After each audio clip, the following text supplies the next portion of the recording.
حق بازی تا یه جایی میبرتت، بعدش همچین گیر میکنی که باز زمین گاز بزنی. مرحوم ابوی همیشه میفرمودن بزن بهادر، عرض میکردم بله، میفرمودن وکیله واسه دفاع از متهم که طرف متهم به دزدی بود، گفت آقا این طفلی فقط دستشو از ویترین طلا فروشی کرده تو، عدالت نیست که به خاطر مجازات یه عضو بدن کل این بدن رو بیای مجازات بکنی بندازی زندان. قاضی زبل میگه آره راست میگی، پس منم حبس و فقط واسه دستش صادر میکنم، میل خودشه کنار دستش بمونه یا جدا بشه بره. متهم دست مصنوعی در آورد گذاشت رو میز، گفت خدمت شما های قاضی. آقای دکتر این مثال که بحث شما رو ضایع کرد، دزده با دروغگویی نجات پیدا کرد. دندون رو جگر بذار، هنوز تموم نشده، اونم عین تو ذوق کرد، ولی تا اومد بره قاضی گفت بیا یه نگاه پنجره بکن، اون 4 تا مرسی هیکل بالای 120 که میبینی ها، اینا پسرای طلا فروشن، وایساده قسم خوردن که تو رو تیکه تیکه بکنن، اما نگران نباش وقتی که بکشنت محاکمهشون میکنم، حالا برو روحت شاد. دزده برگشت دست قاضی رو بوسید، گفت لطفا زودتر من برم زندون که وقت عزیز شما تلف نشه. آقای دکتر نگه نفهمیدم که دارین مقام و عظما و حاجی روحانی با هم میگین که سرقفلی دروغ درمانی به اسمشونه، ولی یه سوال استراتژیکی دارم.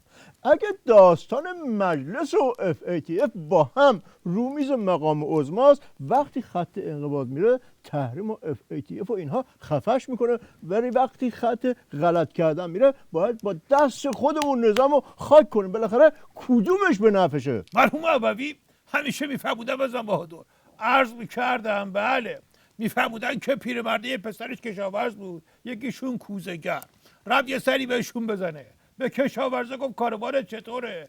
گفتش که والا ما بذرا رو کاشتیم، اگه بارون بیاد عالیه، اگه نه بدبختیم. رفت پیش کوزه‌گره، گفت اوضاع چطوره؟ گفت کوزه ها رو ساختیم چیدیم که جلو آفتاب خوش بشن، خدا کنه بارون نیاد وگرنه بدبختیم. پیرمرد برگشت خونه، زنش گفت اوضاع چطوریه؟ پیرمرد گفت چه بارون بیاد چه بارون نیاد بدبخت بیچاره ایم. آقای دکتر روشن شد یا بذارم که بارون بیاد واسه؟ آقای دکتر قبل از ضربات 22 بهمن و انتخابات هوش یه مقاله نوشته یعنی بود. حسین شجاع مداری؟ بله میگفت که این دوتا رفراندوم اساسی در پیش داریم، ولی این شعورش نمیرسه که اینطوری میخوره تو پوز مقام عظما. کدوم شعور که برسه یا نه؟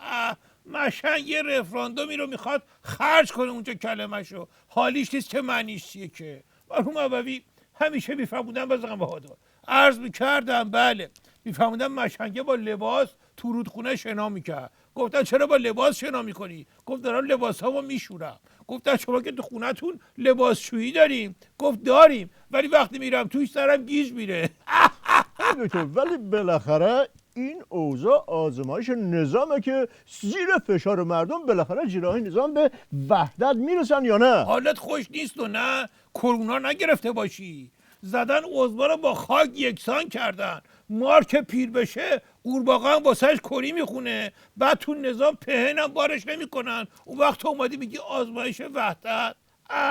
مرحوم ابوی همیشه میفرمودن بزن بهادر، عرض میکردم بله، میفرمودن که مشنگه رفت دکتر، گفت تو خوابیدن مشکل دارم، دکتر نشوندش با یکی از این چکش‌ها زد رو زانوش، اینم بلند شد خوابون زیر گوش دکتر. دکتر گفت چرا میزنی؟ گفت خب تو اول زدی. دکتر گفت بابا من میخواستم اعصاب تو آزمایش کنم. مشنگی گفت خب اینم جواب آزمایش، حالا نسخه رو بنویس. دکتر گفتین چکش یاد قالیباف افتادم و سوابق چوب زدنش تو خیابون، از فردا که مبصر مجلس بشه اونجا هم چوبکاری میکنه اساسی. آره هر کی نوبت رعایت نکنه 2 تا چماق میذاره تو سرش.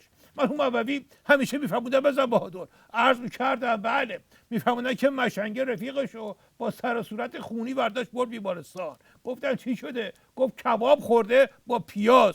گفتن چه ربطی داره؟ گفت سهم منو خورده.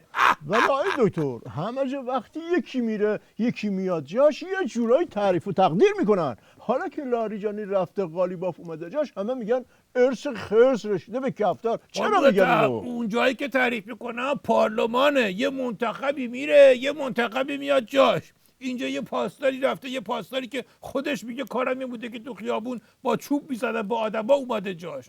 ما بقیه فرق میکنیم، مقایسه نکن. راست میگی دکتر، من خودم هم تجربه تلخشو دارم. یه بار تو خبرها شنیدم یارو داشته تو کوه میرفته یه زمرد پیدا کرده 2 میلیون دلار. عجب. اون وقت من 30 تومن رو زمین دیدم، خم شدم، ورش دارم، لباسم جر خورد، 100 تومن باید بدم خیاط درستش کنه. ولی بالاخره نقش رئیس مجلس رو نمیتونه بازی کنه. اینا خیلی هم که بخوام برن تو نقش بدتر خراب میکنن.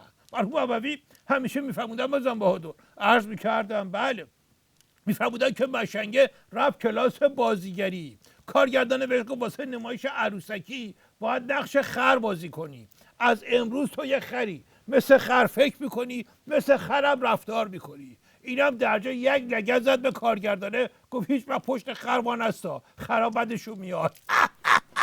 روشن شد یه همچی بذارم که با لغت بزنی به کارگردان. دکتر از این بحث بگذاریم بریم سراغ FATF و تحریما. لیست تحریما شده عین دفترچه تلفن، اسم هر کی از نظام و بخوای توش پیدا میکنی.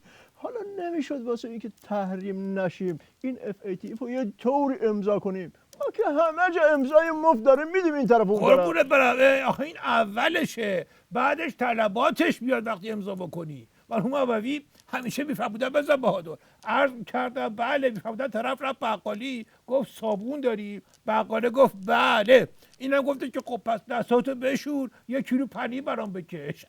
آی دکتر طلبات اینا چیه؟ هیچ، اینا کسا میگن پولشویی نکنین، نیابتی هم نباید داشته باشین. پس این ظریف مشنگ مگه قرار نبود جلو همین طلباتو بگیره؟ او اگه عرضه داشت خودش نمیاد تو مجلس پولشویی نظام رو لو بده.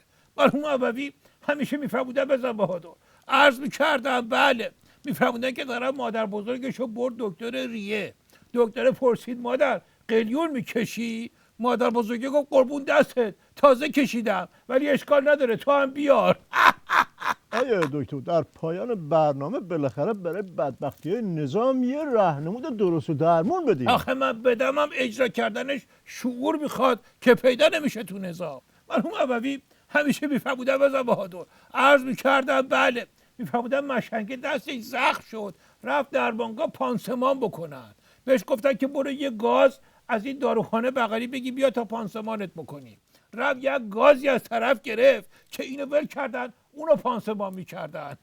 آی دکتر یعنی شما میخواین بگین که دردای نظام با راهنمودهای شما هیچ درمونی نداره؟ راهنمودهای برای قاطی دردای نظام نکنم، من دارم بهترین راهنمودا رو میدم. من میگم باید شعور باشه. آخه تو باید مقام عظمای بدبخت رو بیاری جلو خودت ببینی.